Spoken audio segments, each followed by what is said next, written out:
नमस्कार। आप ये सीधी तस्वीरें इस समय पानीपत के जाटल रोड से देख रहे हैं। आप देख रहे हैं कि रोड पर कुछ भीड़ है, लेकिन लॉकडाउन का उल्लंघन नहीं हो रहा। आज अच्छी बात ये रही कि लोग घरों में दुबके हैं। उधर शनिवार होने के नाते भी लोग घरों पर थे।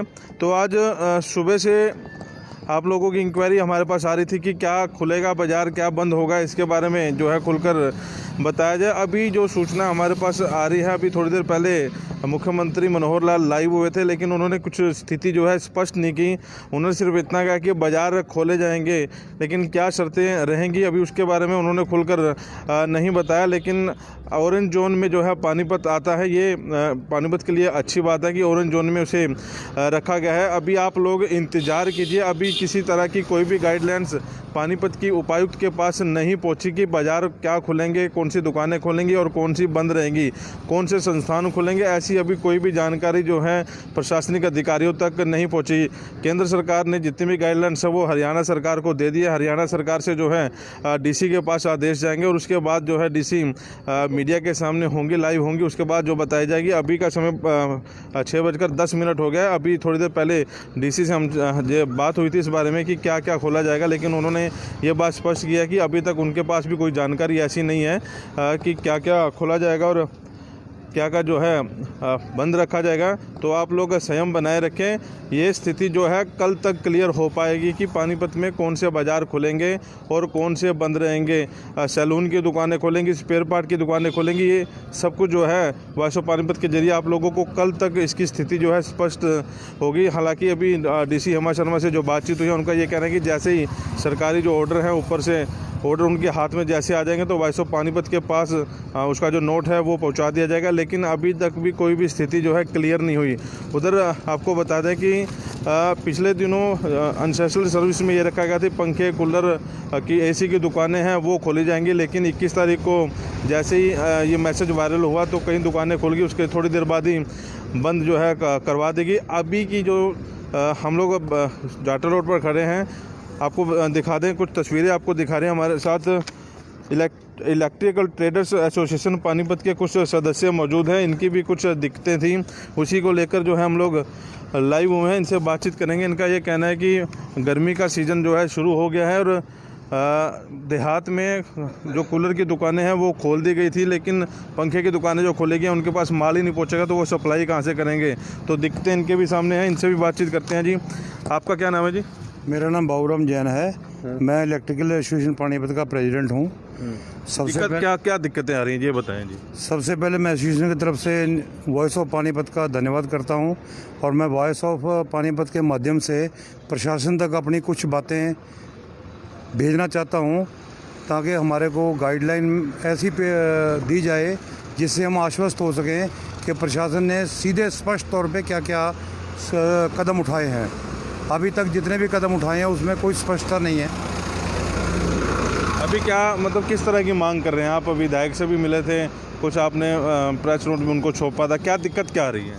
अब भाई हमारी मांग सबसे बड़ी ये है कि इलेक्ट्रिकल आइटम जिसमें पंखा कूलर आता है, इसको अभी तक गवर्नमेंट ने एसेंशियल सर्विस में नहीं रखा है, जो कि अब प्रचंड गर्मी शुरू हो चुकी है, मई का महीना शुरू हो चुका है।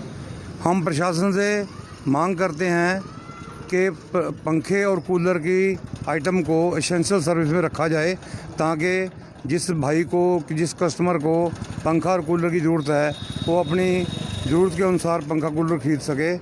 हम गवर्नमेंट से ये भी कहना चाहते हैं कि हम हर गाइडलाइन का पालन करेंगे, जैसे कि हम 22 मार्च से करते आ रहे हैं। किसी भी तरह का कोई यहाँ पे उल्लंघन नहीं होगा और उल्लंघन इसके साथ साथ हम गवर्नमेंट की हर गाइडलाइन को अपनी एसोसिएशन, अपने दुकानदार जो कि लगभग 300 के करीब हैं पानीपत के अंदर, हम अपनी तरफ से पूरी कोशिश रखेंगे कि हर तरह की गाइडलाइन का पूरा पालन किया जाए। तो जो दर्शक लाइव हमारे साथ जुड़े हैं उनके लिए अहम सूचना ये है कि अभी आप अपनी कोई भी दुकान ना खोलें। किसी प्रकार की गाइडलाइंस जो है अभी पानीपत की प्रशासन को नहीं मिली कि क्या आपने दुकानें खोलनी है, क्या बंद करनी है। ये ना हो कि आप दुकानें खोल लें और उसके बाद अपना चालान करवा बैठें, क्योंकि अभी सारा जो सिस्टम है वो भी गोलमाल ही सामने आया है।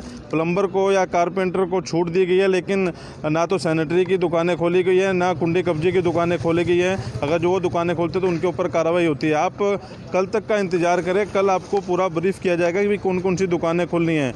तो कुछ और सदस्य हैं, उनसे बातचीत करते हैं। जी हाँ जी सर, आपका नाम जी? अशोक मनुजा। हाँ जी, क्या क्या दिक्कत हो रही है जी, ये बताएं। दिक्कत है कोई भी गाइडलाइन क्लियर नहीं है कि हम दुकान खोल सकते हैं या नहीं खोल सकते। अगर दुकान खोलते हैं हमें क्या क्या गाइडलाइन उसमें फॉलो करनी पड़ेगी, क्या करना पड़ेगा। और सीजन निकल जाएगा, पंखों का सीजन अभी है। जितने हमारे दुकानदार भाई हैं सब ने स्टॉक कर रखा है। स्टॉक आज से 2 महीने पहले कर लिया जाता है, जब लॉकडाउन नहीं हुआ था। अब सबको स्टॉक पड़ा है, मगर वो माल को बेच नहीं सकते। दुकान खोलते हैं तो उनको चालान काटने का डर होता है। बाहर से बंदा माल लेने के लिए आएगा, उसको माल ही नहीं मिलेगा मार्केट में से, तो बेचेगा कहाँ से। गांव की दुकानें खुल गई हैं, मिस्त्रियों को काम करने के लिए क्या देगा, मगर मिस्त्री को सामान नहीं लगाने के लिए। जब मिस्त्री को सामान ही नहीं मिलेगा तो लगाएंगे कहाँ से, रिपेयर कहाँ से करेंगे। इसलिए हमें साफ गाइडलाइन दी जाए कि हम क्या कर सकते हैं, दुकानें खोल सकते हैं, नहीं खोल सकते, खोल सकते हैं कब से कब तक खोल सकते हैं, इसका बड़ा क्लियर लाइन हमें दी जाए। कितने पैसों का, कितने रुपए का कारोबार होता है जी गर्मी के सीज़न में पानीपत में? अप्रोक्सीमेटली 15-20 करोड़ से ऊपर ही होता होगा जी। 15-20 करोड़ से ज़्यादा ही होता होगा, जिसमें जितने होलसेलर हैं वो सारे मिल के 20-25 करोड़ पानीपत से करते ही होंगे। बाकी कुछ बाहर से भी माल आता है, और पानीपत का माल 20 करोड़ 15 करोड़ के बीच में चलता है। आप ये बताएं जी, कितनी दुकानें जीएसटी के दायरे में आती है, कितने आपके सदस्य हैं और अभी क्या मांग कर रहे हैं आप? लगभग 125 दुकानें पानीपत में ऐसी हैं जिनके पास जीएसटी नंबर हैं, और इसके अलावा आप समझ के चलो लगभग 200 दुकानें ऐसी जिनके पास जीएसटी नंबर नहीं है। गली मोहल्लों में या आम बाज़ारों में दुकानें हैं। हमारी एसोसिएशन में लगभग 100 मेंबर हैं, जो बड़े बड़े डीलर सारे जीएसटी नंबर वाले हैं। जो अभी आप पूछ रहे थे कि कितना कारोबार पानीपत में होता होगा, एक आंकड़े के अनुसार लगभग 50,000 पंखे मतलब हर सीज़न में पानीपत में बिकते हैं, और लगभग 2,000 कूलर। और ये सारा का सारा स्टॉक जो है जनवरी फरवरी में हो जाता है। जनवरी फरवरी में ये स्टॉक होता है, और मार्च से इसकी सेल शुरू होती है। और मार्च में लॉकडाउन आने की वजह से मतलब जितने भी डीलर और बड़े दुकानदार हैं सबके गोदाम भरे हुए हैं।